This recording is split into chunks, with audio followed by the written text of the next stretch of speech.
Καλησπέρα σας. Ευχαριστούμε πάρα πολύ που ήρθατε και ελπίζουμε να γίνει μια επικοδομητική συζήτηση στην πορεία της ημερίδας μας. Λοιπόν, ονομάζομαι Χρήση Μητυλινέου. Εργάζομαι στο Ελληνικό Κέντρο Θαλασσίων Ερευνών, στο Ινστιτούτο Θαλάσσιων Βιολογικών Πόρων και Εσωτερικών Υδάτων, πολλά χρόνια. Και θα σας παρουσιάσω τα αποτελέσματα του προγράμματος επίλεξης. Είναι ένα πρόγραμμα που ανήκει στο επιχειρησιακό πρόγραμμα Αλληλείας ΕΠΑΛ 2007-2013, στα πιλωτικά σχέδια και συγχρηματοδοτείται από την Ελλάδα και από το Ευρωπαϊκό Ταμείο Αλληλείας. Θα κάνω μια μικρή εισαγωγή για να μπούμε λίγο στο πνεύμα μέσα στο οποίο κινήθηκε το πρόγραμμα. Η αλληλεία μετά τα βυθού είναι μια πολύ σημαντική μέθοδος για την αλληλεία των βενθοπελαγικών αποθεμάτων παγκοσμίως. Στη Μεσόγειο είναι ιδιαίτερα αναπτυγμένος αυτός ο κλάδος της αλληλείας και χαρακτηρίζεται από μια μεγάλη ποικιλία ειδών. Εξασκείται δε από τις μηχανότρατες. Στην Ελλάδα έχουμε 282 μηχανότρατες, από τις οποίες ενεργές είναι οι 238, οι οποίες αποτελούν το 2% του συνολικού αλλιευτικού στόλου, αλλά οι οποίες παράγουν το 25% της συνολικής αλλιευτικής παραγωγής. Στο πλάι εδώ βλέπετε την παραγωγή που είχαμε από τις μηχανότρατες το 2014 και τη συμμετοχή που είχαν τα κύρια αλλιευτικά είδη, που είναι ο μπακαλιάρος με ένα 14% της αλλιευτικής παραγωγής της μηχανότρατας, η κουτσομούρα γύρω στο 7%, το μπαρμπούνι 4%, η καραβίδα 2% και η γαρίδα γύρω στο 18%. Πώς γίνεται η διαχείριση της αλληλείας της μηχανότρατας στη Μεσόγειο? Ξεκινάμε με τον έλεγχο της αλλιευτικής προσπάθειας ή έλεγχο της αλλιευτικής ικανότητας του στόλου. Και εδώ περιλαμβάνονται περιορισμοί ως προς τον αριθμό των αδειών αλληλείας, περιορισμό στο GT του στόλου και κλείσιμο της αλληλείας χωρικά και χρονικά. Διαχειριστικά μέτρα που αφορούν κυρίως το ελάχιστο μήκος εκφόρτωσης ορισμένων εμπορικών ειδών, τον έλεγχο πάνω στα χαρακτηριστικά των αλλιευτικών εργαλείων, όπως για παράδειγμα το ελάχιστο επιτρεπόμενο άνοιγμα ματιού στο σάκο της στράτας, περιορισμού στην αλληλεία στην απόσταση από την ακτή, 1,5 μίλια από την ακτή και 50 μέτρα βάθος ή 3 ναυτικά μίλια από την ακτή. Και περιορισμό στην αλληλεία πάνω από τα 1000 μέτρα βάθος. Αυτά όλα μέσα στα πλαίσια του διαχειριστικού σχεδίου που υπάρχει για την αλληλεία στράτας βυθού, που είχε σαν αποτέλεσμα τον περιορισμό της αλληλείας περίπου κατά 15 ημέρες για τις στράτες και ένα μήνα περίπου για την παράκτη αλληλεία, για την αλληλεία του μπακαλιάρου. Εδώ σας δείχνω τις χωρικές και χρονικές απαγορεύσεις που υπάρχουν για την αλληλεία της στράτας σε όλη την Ελλάδα. Δεν είναι και λίγες. Και εδώ είναι τα 32 είδη, τα οποία έχουν ελάχιστο επιτρεπόμενο μήκος εκφόρτωσης, η κολόνα αυτή η θαλασσιά, ενώ η δεύτερη δεξιά είναι η κολόνα που δείχνει το μήκος πρώτης γεννητικής ορίμανσης, στο οποίο στηρίζεται το ποιο θα είναι το ελάχιστο μήκος εκφόρτωσης. Δυστυχώς υπάρχουν κάποιες αντιφάσεις εδώ, για παράδειγμα για το μπαλά. Θα δείτε εδώ ότι το μήκος πρώτης γεννητικής ορίμανσης είναι στα 25 εκατοστά, ενώ το ελάχιστο μήκος εκφόρτωσης είναι στα 33. Υπάρχει αντίφαση. Πρέπει να γίνει μια ξανά επανέλεγχος του τι πρέπει να είναι ελάχιστο μήκος εκφόρτωσης και να επαναπροσδιοριστούν κάποια είδη, γιατί πολλές αποφάσεις έχουν βγει με βάση το τι ισχύει στον Ατλαντικό. Και επειδή συνήθως στην Ελλάδα καθυστερούν να γίνουν διάφορες μελέτες, όπως και η δική μας έπρεπε να είχε γίνει πολύ πιο νωρίς, όπως είχε γίνει στις άλλες χώρες γύρω στο 2006-2008, οι αντίστοιχες μελέτες με αυτή που θα σας παρουσιάσω σήμερα. Λοιπόν, σε διάφορα θέματα παίρνουμε ό,τι αποφάσεις υπάρχουν στον Ατλαντικό και εφαρμόζονται και εδώ, ενώ δεν ισχύουν τα ίδια πράγματα. Λοιπόν, για το άνοιγμα του ματιού, λοιπόν, υπήρχε ο κανονισμός του 1626 του 1994 που όριζε ότι το μικρότερο άνοιγμα για το άνοιγμα του ματιού, του σάκου της στράτας, πρέπει να είναι 40 χιλιοστά ρομβοειδές. Αυτό άλλαξε με τον κανονισμό του 1967-2006 και 1343 του 2011 για τη Μεσόγειο, ο οποίος κανονισμός αυτός όρισε ότι το μάτι του σάκου πρέπει να είναι τετράγωνο, 40 χιλιοστά, και σε ειδικές περιπτώσεις 50 χιλιοστά ρομβοειδές, εάν η επιλεκτικότητά του είναι καλύτερη από του τετράγωνου. Το μάτι του σάκου πρέπει να είναι χωρίς κόμπους, το νήμα για το σάκο πρέπει να είναι λιγότερο από 3 χιλιοστά ή μέχρι 3 χιλιοστά. Η περίμετρος του τεμαχίου της κόψης να είναι 2 με 4 φορές μεγαλύτερη από την περίμετρο του σάκου και το νήμα των άλλων τεμαχίων της στράτας να μην είναι μεγαλύτερο από 6 χιλιοστά. Εδώ σας δείχνω το πώς πρέπει να ράβετε, να συνδέετε το κομμάτι του σάκου με την κόψη, δηλαδή στην πραγματικότητα θα πρέπει κάθε ένα μάτι τετράγωνο να ενώνεται με 2 μάτια από την κόψη, 2 ρομβοειδή μάτια της κόψης.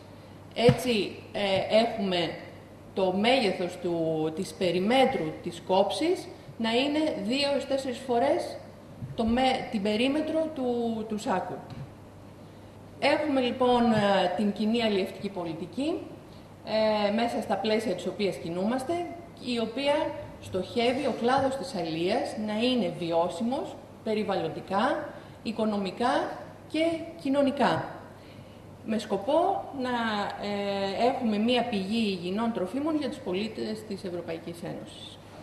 Για να γίνει αυτό πρέπει να έχουμε βιώσιμα αποθέματα και να έχουμε μακροπρόθεσμη διατήρηση των αποθεμάτων αυτών. Αυτό γίνεται με διασφάλιση της αναπαραγωγικής ικανότητας των ιχθυοπληθυσμών και με το να μειώσουμε την σύλληψη των νεαρών ατόμων, ούτως ώστε αυτά να προλάβουν να γεννήσουν τουλάχιστον μία φορά. Έτσι μπορεί να είναι βιώσιμο ένα απόθεμα το οποίο εκμεταλλεύεται.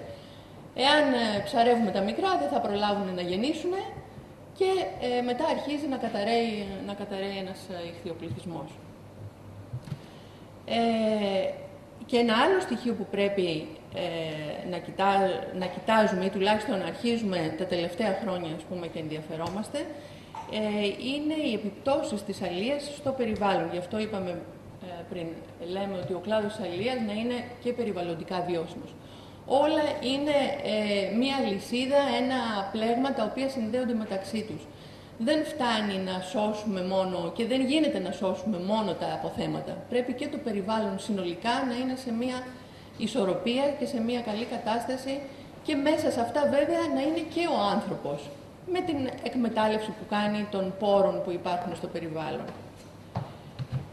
Έτσι λοιπόν η προσέγγιση που υπάρχει τα τελευταία χρόνια στην αλλιευτική πολιτική είναι η οικοσυστημική προσέγγιση, έτσι λέγεται, δηλαδή παίρνουν υπόψη μας όλο το οικοσύστημα, μέσα σε αυτό είμαστε μέρος και εμείς και ο άνθρωπος, αλλά και τα αποθέματα και οτιδήποτε άλλο ο οργανισμός, αλλά και οι αβιωτικοί παράγοντες του οικοσυστήματος. Σε αυτή τη λογική λοιπόν οι αλλιευτικοί στόλοι πρέπει να γίνουν περισσότερο επιλεκτικοί ως προς τα αλλιεύματα και θα πρέπει να μειωθούν όσο το δυνατόν περισσότερο τα απορριπτόμενα. Οι απορρίψεις δηλαδή αλλιευμάτων που δεν είναι επιθυμητά. Είτε αυτά είναι νεαρά, είτε είναι είδη που δεν είναι εμπορικά.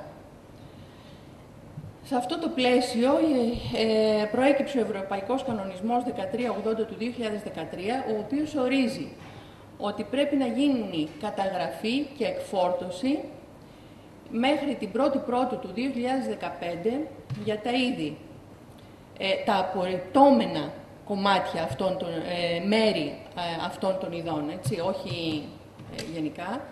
Εάν υπάρχουν δηλαδή απορρίψεις για αυτά τα είδη, για το σκουμπρί, το σαφρίδι, το προσφυγάκι, το βασιλάκι, το γάβρο, τη σαρδέλα και τη σαρδελόρεγγα, η παπαλίνα.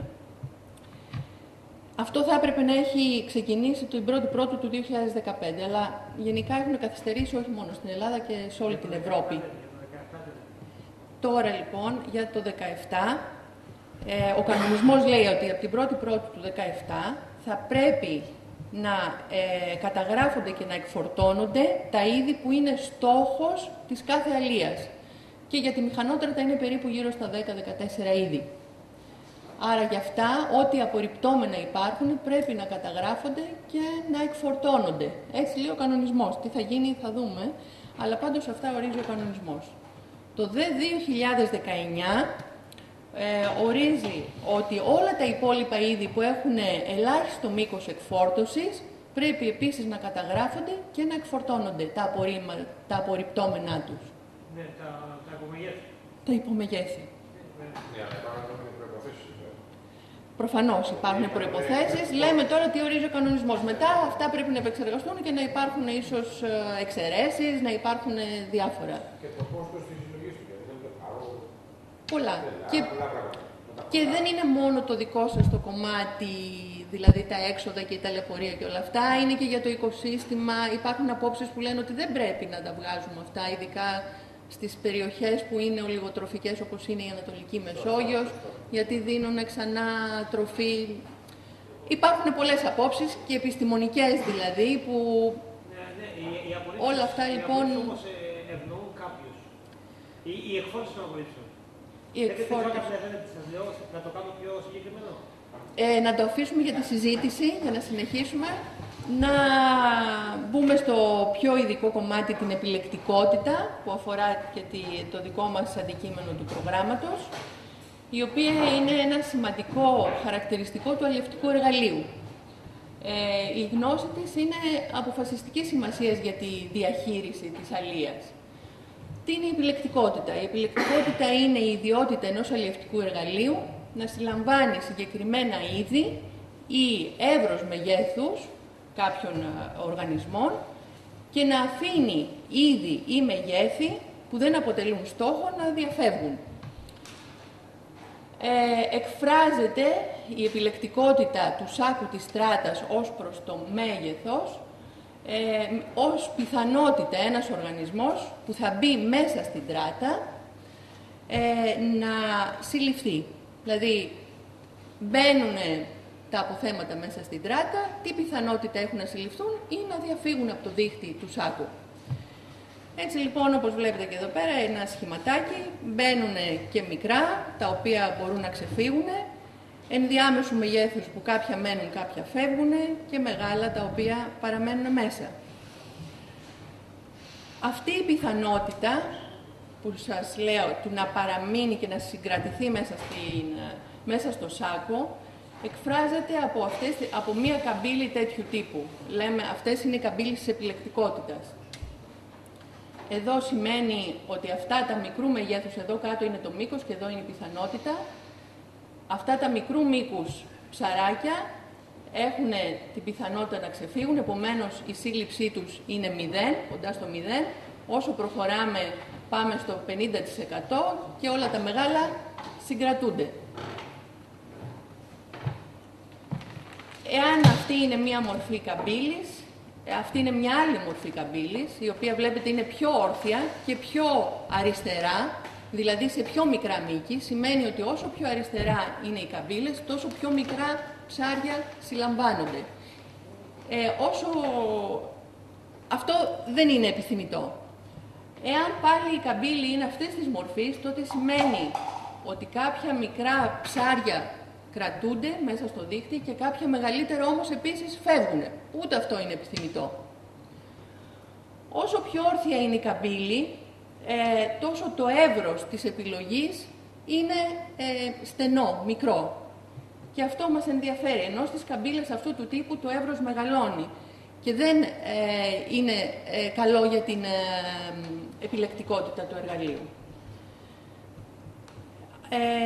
Χαρακτηριστική παράμετρος για την επιλεκτικότητα είναι ένα μέγεθος που το λέμε, μία παράμετρος που λέμε L50, η οποία αντιστοιχεί στο μέγεθος του οργανισμού, όπου το 50% των ατόμων έχουν τη δυνατότητα να φύγουν και 50% να κρατηθούν μέσα στο δίχτυ.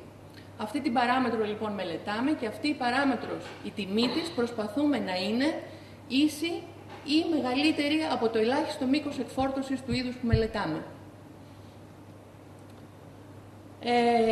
Έτσι λοιπόν προσπαθούμε να βελτιώσουμε και να μεγαλώσουμε όσο γίνεται την επιλεκτικότητα ενός εργαλείου, ώστε να μην συλλαμβάνονται νεαρά άτομα, να μπορέσουν να διαφύγουν, πράγμα το οποίο θα μας φέρει μία αύξηση της παραγωγής σε κάθε νέο εισερχόμενο, όπως λέμε, σε κάθε άτομο που θα μπει μέσα. Εφόσον θα φύγουν τα μικρά, τα άτομα που θα πιάσουμε θα έχουν μεγαλύτερο βάρος, θα είναι λίγο μεγαλύτερα και θα έχουμε μια αύξηση της απόδοσής μας και έχουμε μείωση των απορρίψεων, γιατί τα μικρά που είναι υπομεγέθη και επομένως δεν πρέπει να απορριφθούν, θα ξεφύγουν και θα έχουν τη δυνατότητα να μεγαλώσουν. Άρα και θα έχουμε και μείωση των επιπτώσεων στο περιβάλλον. Μέσα σε όλο λοιπόν αυτό το πλαίσιο, το αντικείμενο του έργου περιλαμβάνει την επιλεκτικότητα του σάκου βέβαια, όπως είπαμε, τη μελέτη των απορριπτωμένων, τη μελέτη των διαφυγόντων, την αξία των αλλιευμάτων, τη συμπεριφορά των αλλιευμάτων μέσα στο σάκο και την ποικιλότητα των αλλιευμάτων. Αυτό έχει γίνει συγκρίνοντας 3 δίχτυα στο σάκο της Στράτας. Το 40 χιλιοστάρων βοηδές, το παλιό, που τώρα πια είναι απαγορευμένο, έτσι, αλλά θέλαμε να δούμε τι έκανε και εκείνο το εργαλείο. Το 40 χιλιοστά τετράγωνο που χρησιμοποιείται αυτή τη στιγμή και το 50 χιλιοστάρων βοηδές που είναι πιθανόν να χρησιμοποιηθεί, μας το επιτρέπει ο κανονισμός, αλλά μόνο σε ειδικές περιπτώσεις, εάν αποδειχθεί ότι η επιλεκτικότητά του είναι καλύτερη από το τετράγωνο. Τα είδη που μελετήσαμε είναι τα κύρια είδη στόχοι της αλίας της Τράτας: μπακαλιάρος, κουτσομούρα, μπαρμπούνι, καραβίδα και γαρίδα. Και ο στόχος του προγράμματος είναι να βγουν προτάσεις για το καλύτερο μέγεθος του ματιού που θα μας βοηθάει να είναι επιλεκτικότερη η αλία της Τράτας, τόσο για τα αποθέματα, δηλαδή από βιολογική άποψη, αλλά και από οικονομική άποψη, ώστε να είναι βιώσιμη η αλία σας. Ο δεύτερος στόχος είναι αυτά τα αποτελέσματα να τα διαχύσουμε στον κόσμο, να τα συζητήσουμε μαζί σας και να υπάρχει μια ανταλλαγή πληροφορίας μέσα σε μια λογική που λέει ότι οι αποφάσεις πρέπει να ξεκινάνε από κάτω προς τα πάνω και όχι από πάνω προς τα κάτω. Αυτή είναι η λογική μας. Αυτό λέει και η Ευρωπαϊκή Ένωση. Τώρα πόσο εφαρμόζεται είναι... Πάντως, αυτή είναι η στόχη, τουλάχιστον θεωρητικά. Λοιπόν, το πρόγραμμα έχει διάρκεια 22 μήνες, ξεκίνησε το Μάρτιο του 2014 και θα τελειώσει στις 31 Δεκάτου του 2015. Το προσωπικό μας που συμμετείχε στο πρόγραμμα, 5 ερευνητές, 4 βιολόγοι, 1 προγραμματιστής, 3 τεχνολόγοι ηχθειολόγοι, 1 διοικητικός και όλη διοικητική και οικονομική υπηρεσία του ΕΛΚΕΘΕ και εξωτερικοί συνεργάτες που προσλάβαμε ειδικά για αυτό το πρόγραμμα, ένας ηχθειολόγος ωκεανογράφος, ένας απόφοιτος ειδικός σε μοντέλα, ένας οικονομολόγος, ένας ειδικός στην οικολογία των υδάτινων οικοσυστημάτων, ένας τεχνολόγος ηχθειολόγος και 2 σύμβουλοι ειδικοί στην επιλεκτικότητα του εργαλείου της Στράτας από το εξωτερικό. Το υλικό μας, πώς το μαζέψαμε: 2 ταξίδια πειραματικής αλίας σε συνθήκες όσο το δυνατόν πλησιέστερα στην εμπορική αλία, ένα το Σεπτέμβριο και Οκτώβριο 2014 και ένα το Μάιο-Ιούνιο του 2015. 25 μέρες διάρκεια κάθε ταξίδι, 168 καλάδες, 1 ώρας διάρκεια η κάθε καλάδα, με τη χρήση τράτας και εξοπλισμού εμπορικής αλίας και σκάφος το οποίο νοικιάσαμε εμπορικής αλίας, σε καλάδες τις οποίες χρησιμοποιεί η εμπορική αλία και είναι καλάδες που στοχεύουν μπακαλιάρο, κουτσομούρα, μπαρμπούνι, καραβίδα και γαρίδα. Αυτά δηλαδή τα είδη που θα μελετούσαμε. Η περιοχή ήταν στο Νότιο Αιγαίο και, όπως φαίνεται στο χάρτη, και περιλαμβάνει τις Κυκλάδες, το Σαλονικό κόλπο, Βόρειο και Νότιο Βοϊκό. Όπως είπα, λοιπόν, χρησιμοποίησαμε τα 3 δίχτυα, τα οποία μετρήθηκαν το άνοιγμά τους με τον κόνο αυτό που ορίζει ο Διεθνής Οργανισμός για την εκμετάλλευση των θαλάσσιων αποθεμάτων, παγκόσμιος οργανισμός. Τα 3 δίχτυα τα βλέπετε στη φωτογραφία και τα στοιχεία που είχαν, ας μην μείνουμε σε αυτές τις λεπτομέρειες, εδώ είναι η κατασκευή τους. Για να μπορέσουμε να δούμε την επιλεκτικότητα και να δούμε τι μένει μες στο σάκο αλλά και τι φεύγει, δημιουργήσαμε ένα κάλυμα το οποίο περιβάλλει την τράτα με μάτι 10 χιλιοστών, ώστε ό,τι ξέφευγε από το σάκο έμενε μέσα σε αυτό το κάλυμα. Και έτσι μπορούσαμε να δούμε τι είχε δυνατότητα να διαφύγει. Βλέπετε εδώ το σάκο και απ' έξω υπάρχει αυτό το κάλυμα, το οποίο συγκρατείται με 2 στεφάνια, ούτως ώστε να κρατάνε το κάλυμα σε μία απόσταση 1,5 μέτρου από το σάκο, για να μπορεί να αλλιεύσει κανονικά, να μην κλείσουν τα μάτια του και να μην επηρεάζεται η αλεία του. Δεν θα σας μπλέξω πολύ με αυτά. Είναι τα μοντέλα που χρησιμοποιήσαμε και τη μέθοδο που χρησιμοποιήσαμε. Ένα ειδικό λογισμικό, Cellnet λέγεται, ειδικό για την μελέτη της επιλεκτικότητας των εργαλείων. Σε κάθε καλάδα, λοιπόν, τώρα μελετάγαμε τα διαφυγόντα, τα απορριπτόμενα και τα εμπορικά. Κάθε καλάδα, η ίδια καλάδα, γινόταν και με τα 3 δίχτυα για να είναι συγκρίσιμα τα αποτελέσματα. Και γινόταν διαχωρισμός του αλλιεύματος που υπήρχε στο κάλυμα και του αλλιεύματος που υπήρχε στο σάκο. Εδώ βλέπετε αλλιεύμα που ήταν στο σάκο, στο κάλυμα.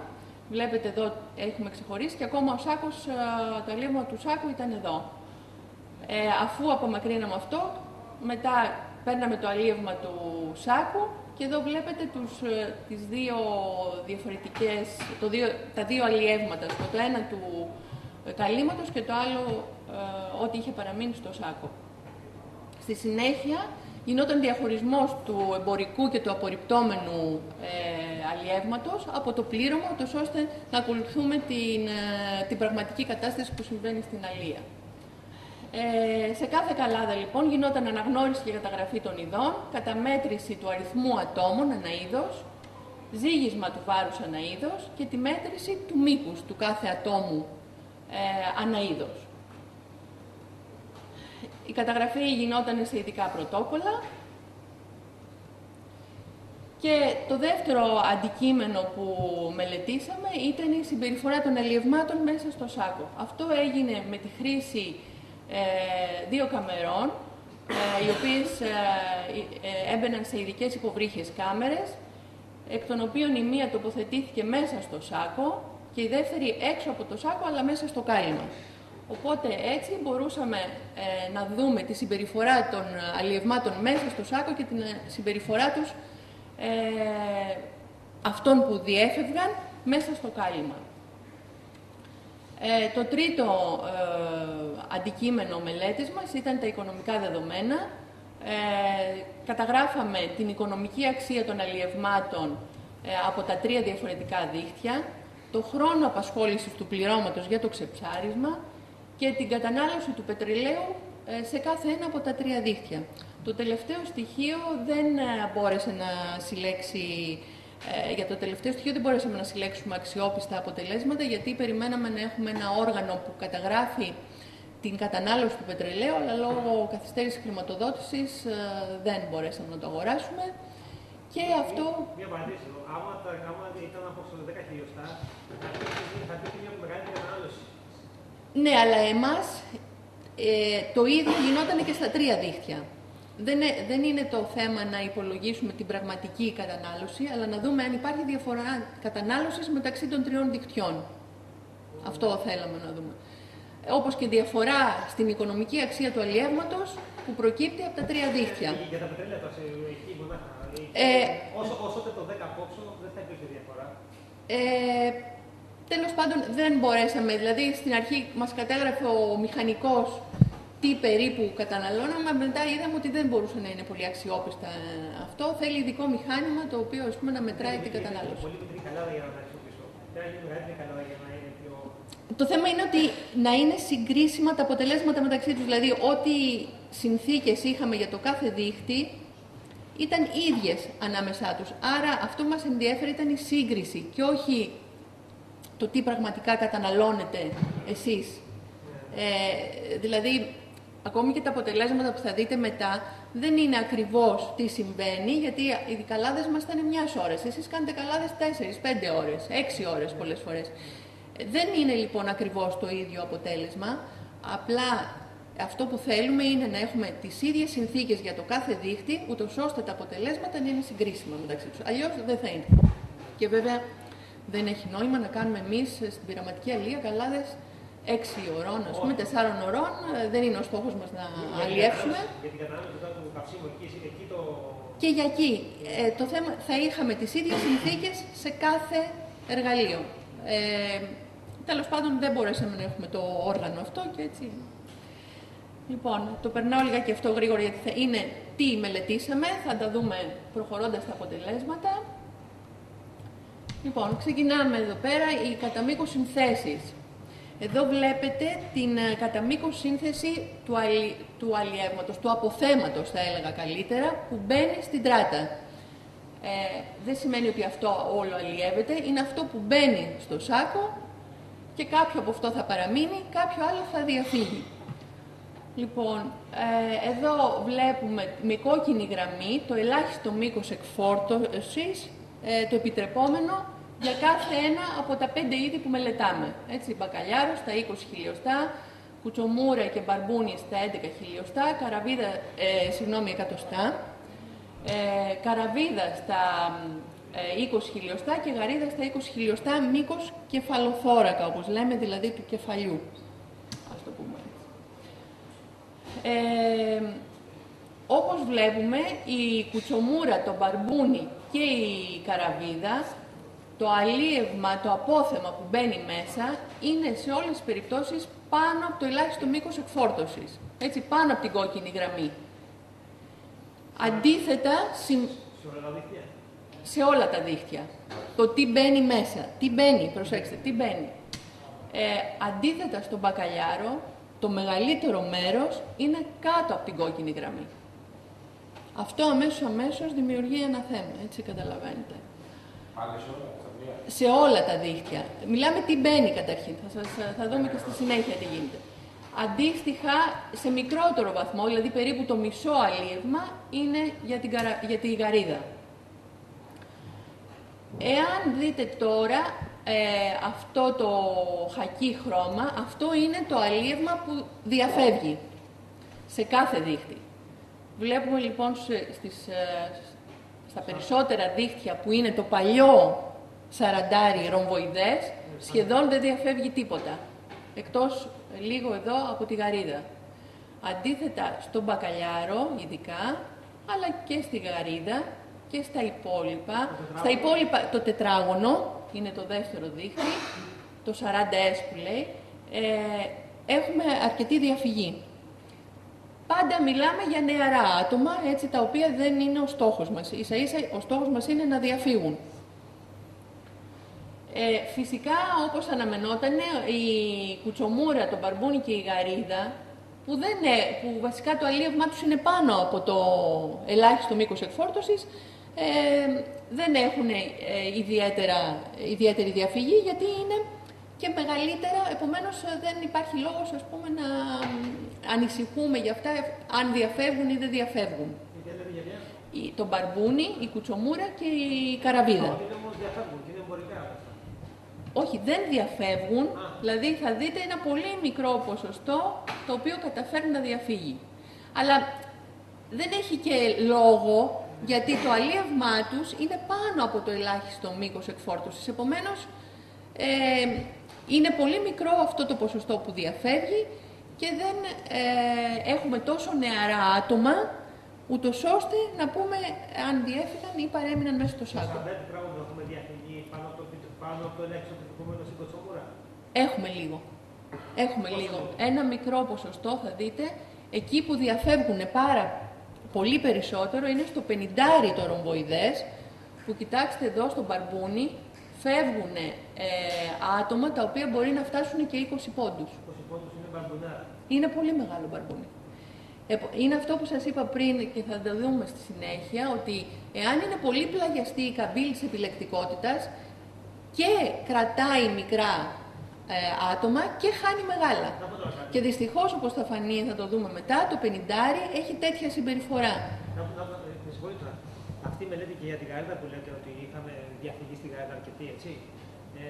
Υπήρχε ένα σκάφο που λέει στον Κορινθιακό αποκλειστικά για Γαρίδα, θα έχει μεγάλο πρόβλημα. Θα δούμε λιγάκι στη συνέχεια. Πρέπει αναπεριοχή να το εξειδικεύσουμε κάπως λίγο. Από περιοχή σε περιοχή αλλάζει το αλίευμα και επομένως το τι θα διαφύγει και τι θα συγκρατηθεί μπορεί να είναι και διαφορετικό. Υπάρχουν περιοχές που παραδοσιακά είναι full έχουν μπακαλιαράκι φυλλό. Υπάρχουν περιοχές που δεν έχουν μπακαλιαράκι φυλλό καθόλου. Ναι. Καθόλου. Υπάρχουν περιοχές, μπαμπούνο περιοχές. Έχετε δίκιο και γι' αυτό θα δούμε και στη συνέχεια κατά πόσο αυτά τα μέτρα είναι και η καταλληλότερη αντιμετώπιση ώστε να έχουμε μια σωστή διαχείριση. Να εξειδικευτεί αναπεριοχή και να λέμε αναπεριοχή. Έτσι κανονικά θα έπρεπε να γίνει. Ναι. Λοιπόν,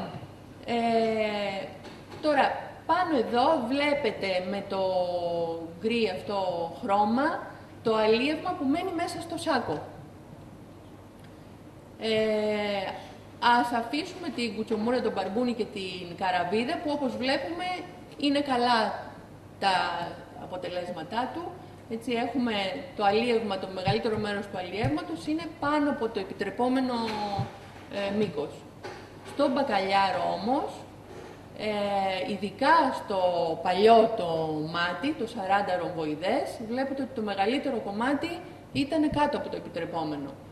Τώρα εδώ είναι πολύ μικρότερο, με το τετράγωνο μάτι, είναι πολύ μικρότερο το κομμάτι που παραμένει μέσα στο σάκο, συλλαμβάνεται, αλλά είναι κάτω από το επιτρεπόμενο μήκος. Το πιο επιλεκτικό είναι το 50 ρόμβο, δηλαδή. Όχι, προσέξτε, όταν λέμε πιο επιλεκτικό σημαίνει ότι κρατάει λιγότερα μικρά και αφήνει να περάσουν περισσότερα μικρά. Δηλαδή, όσο πιο μεγάλη είναι η επιλεκτικότητα, τόσο καλύτερο.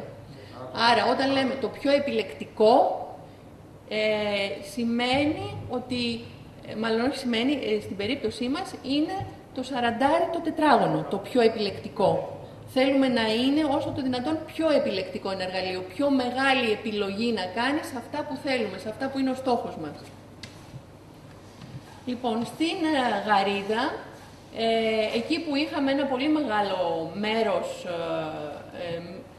απορριπτόμενο, ας πούμε, στην πραγματικότητα, δηλαδή κάτω από το ελάχιστο μήκος εκφόρτωσης, τώρα στο 40 έχει μικρύνει, το τετράγωνο έχει μικρύνει πολύ, ενώ το 50 κρατάει περισσότερο. Εδώ βλέπετε το ποσοστό παρακράτησης μέσα στο σάκο για κάθε ένα από τα είδη που μελετάμε για τα 3 δίχτυα. Βλέπετε εδώ για τον μπακαλιάρο ότι το παλιό το δίχτυ κρατούσε το 90% των ατόμων που ήταν κάτω από το ελάχιστο μήκος εκφόρτωσης, ενώ με το σημερινό κρατάμε μόνο το 33%. Αντίστοιχα και στη Γαρίδα, κρατούσε το 68%, τώρα κρατάμε μόνο το 28%. Όπως φαίνεται το παλιό το δίχτυ κρατούσε πολύ μεγάλα ποσοστά από άτομα που θα έπρεπε να είναι απορριπτόμενα, δηλαδή κάτω από το ελάχιστο μήκος εκφόρτωσης, ενώ τώρα το τετράγωνο κρατάει πολύ μικρότερο ποσοστό. Το 50 είναι σε μία ενδιάμεση κατάσταση ανάμεσα στα 2 δίχτυα. Και εδώ βλέπετε τώρα το ποσοστό παρακράτησης των αλλιευμάτων που είναι πάνω από το ελάχιστο μήκος εκφόρτωσης. Έχουμε για τον μπακαλιάρο περίπου το 100% κρατάται και από όλα τα δίχτυα. Το παλιό δίχτυ, το 40, κρατούσε για όλα τα είδη όλο το επιτρεπόμενο αλίευμα. Στα καινούρια δίχτυα έχουμε μία μικρή απώλεια. Δηλαδή, για τον μπακαλιάρο σας είπα ότι είναι περίπου το 100%. Στα άλλα είδη μπορεί να κυμαίνεται από 100% έως 80%. Όμως, μην ανησυχείτε, θα δούμε και αργότερα τι γίνεται. Είναι το ποσοστό από το αλίευμα που είναι πάνω από το επιτρεπόμενο μήκος, τι ποσοστό κρατάει το δίχτυ. Δηλαδή, αλίευμα που θα μπορούσατε να πουλήσετε. Σημαίνει ότι κάποιο από αυτό το αλίευμα που είναι πάνω από το ελάχιστο μήκος χάνεται και φεύγει. Βέβαια, αυτό το αλίευμα, όπως είδαμε και στις προηγούμενες... Στον μπακαλιάρο όχι. Είναι στην κουτσομούρα, τον μπαρμπούνι και τη γαρίδα. Το μεγαλύτερο ποσοστό απώλειας. Εξαρτάται από το δίχτυ. Για την κουτσομούρα είναι το ίδιο στα δύο δίχτυα. Στο μπαρμπούνι έχουμε μεγαλύτερη απώλεια στο 50. Είναι διαιτητικό ψάρι. Θα το δούμε και από τη συμπεριφορά μετά, πολύ ενεργητικό. Πολύ ενεργητικός κολυμβητής. Εδώ λοιπόν έχουμε τις καμπύλες της επιλεκτικότητας για κάθε ένα από τα είδη που εξετάζουμε. Με γκρι είναι το παλιό δίχτυ που χρησιμοποιούσαμε, με μπλε είναι το 50 ο ρόμβος και με κόκκινο το 40 το τετράγωνο. Βλέπουμε λοιπόν σε όλες τις περιπτώσεις το γκρι, το παλιό μάτι, είναι πιο αριστερά, που σημαίνει έπιανε πιο μικρά άτομα, ενώ το 40 το τετράγωνο είναι σε όλες τις περιπτώσεις πιο δεξιά, που σημαίνει ότι αφήνει κάποια νεαρά να περάσουν και κρατάει τα μεγάλα. Το μπλε, το 50 δηλαδή ο ρόμβος, είναι ανάμεσα στα δύο δίχτυα και μάλιστα σε ορισμένες περιπτώσεις, όπως βλέπετε εδώ στον μπαρμπούνι, είναι αρκετά πλαγιαστή η καμπύλη του, που είναι αυτό το στοιχείο που είπαμε πριν. Τι σημαίνει αυτό? Σημαίνει ότι νεαρά άτομα τα κρατάει μέσα, που δεν θα έπρεπε να τα κρατάει, ενώ αφήνει να περάσουν μεγάλα άτομα που θα έπρεπε να τα κρατάει. Άρα αυτό δεν είναι κάτι επιθυμητό. Το συμπέρασμα λοιπόν είναι ότι το 40 το τετράγωνο έχει καλύτερα αποτελέσματα. Και εδώ βλέπουμε την παράμετρο αυτό που είπαμε πριν, το L50, που είναι το ποσοστό όπου το 50% των ατόμων περνάει και το άλλο 50% ξεφεύγει, και το οποίο το συγκρίνουμε με το ελάχιστο μήκος, επιτρεπόμενο μήκος εκφόρτωσης. Εδώ κάτω λοιπόν βλέπετε το ελάχιστο μήκος για το κάθε είδος και εδώ τα αποτελέσματα για το κάθε είδος και για το κάθε εργαλείο.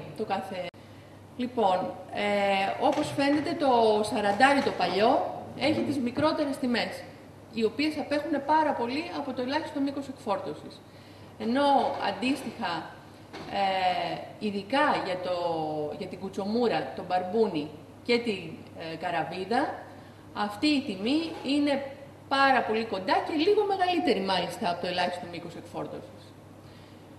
Δυστυχώς για τον μπακαλιάρο κανένα από τα τρία δίχτυα δεν φτάνει στο ελάχιστο μήκος εκφόρτωσης. Δηλαδή ακόμα και το 40 που έχει τη μεγαλύτερη τιμή είναι αρκετά μικρότερη από το ελάχιστο μήκος εκφόρτωσης, στους 14 πόντους, ενώ θα έπρεπε να είναι 20. Όπως και στην γαρίδα. Είναι λίγο όμως πιο κοντά από το 17 σε σχέση με τα 20 χιλιοστά που θα έπρεπε να είναι. Χρησιμοποίησαμε κάποια μοντέλα πρόβλεψης, δηλαδή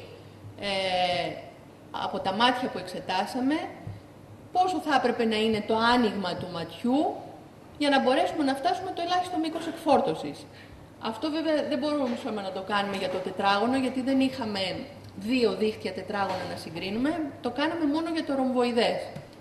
Λοιπόν, το αποτέλεσμα ήταν ότι Για να φτάσουμε το ελάχιστο μήκος εκφόρτωσης του μπακαλιάρου, το μάτι πρέπει να γίνει πάνω από 80 χιλιοστά άνοιγμα, το οποίο προφανώς είναι αδύνατον. Έτσι, να εφαρμόσουμε κάτι τέτοιο, θα χάσουμε όλα τα υπόλοιπα αλλιεύματα που μας ενδιαφέρουν. Αντίστοιχα και στη γαρίδα που είπαμε ότι δεν φτάνουμε, δηλαδή βλέπετε εδώ κάτω, δυστυχώς είναι πολύ μικρά τα γραμματάκια, στα 55 χιλιοστά ρομβοειδές μάτι, η γαρίδα δεν έχει φτάσει ακόμα τα 20 χιλιοστά που είναι το ελάχιστο μήκος εκφόρτωσης για τη γαρίδα. Λοιπόν, να προχωρήσουμε στη σύσταση του αλλιεύματος σε σχέση με τα διαφυγόντα, τα απορριπτόμενα και τα εμπορικά, κατά βάρος, σε σχέση με το τι συνολικά μπαίνει μέσα στο εργαλείο της στράτας. Εδώ βλέπετε για το συνολικό αλλιεύμα και εδώ τι γίνεται για κάθε είδος, για το παλιό το δίχτυ, έτσι, το 40 το τετράγωνο και το 50. Ξεκινάμε με το κόκκινο χρώμα της πίτας που αφορά τα διαφυγόντα. Βλέπουμε ότι το ποσοστό αυξάνεται πάρα πολύ στα δύο καινούρια δίχτυα, ειδικά για το συνολικό αλλιεύμα, τη γαρίδα και τον μπακαλιάρο. Και κυρίως στο 40 το τετράγωνο. Έχουμε μία αύξηση εδώ στο μπαρμπούνι, όπως βλέπετε περισσότερο στο 50 το ρομβό από ό,τι στο τετράγωνο, είναι αυτό που λέγαμε και πριν. Και αφορά, ας πούμε, μεγαλύτερα άτομα από αυτά που θα έπρεπε να μην διαφύγουν. Πάντως, σε γενικές γραμμές, το ποσοστό των διαφυγόντων αυξάνεται πολύ περισσότερο στο 40 το τετράγωνο, το καινούριο δίχτυ. Εδώ σας δείχνω ένα αλίευμα που είναι από το κάλυμα. Αυτό είναι από βαθιά κάλυμα. Όχι, δεν είναι από πολύ βαθιά.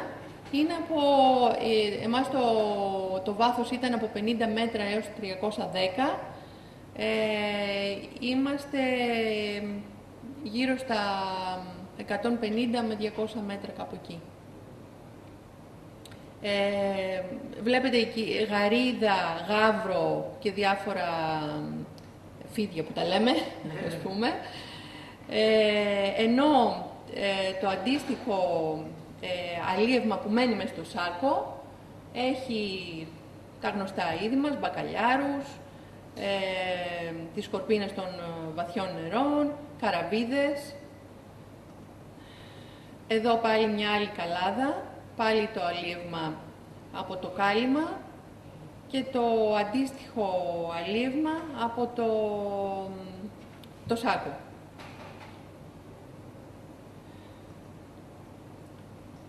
Λοιπόν, κοιτάμε τώρα εδώ τα απορριπτόμενα, πάλι κατά βάρος.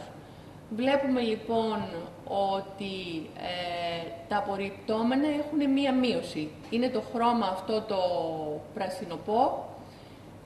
Βλέπετε το ποσοστό να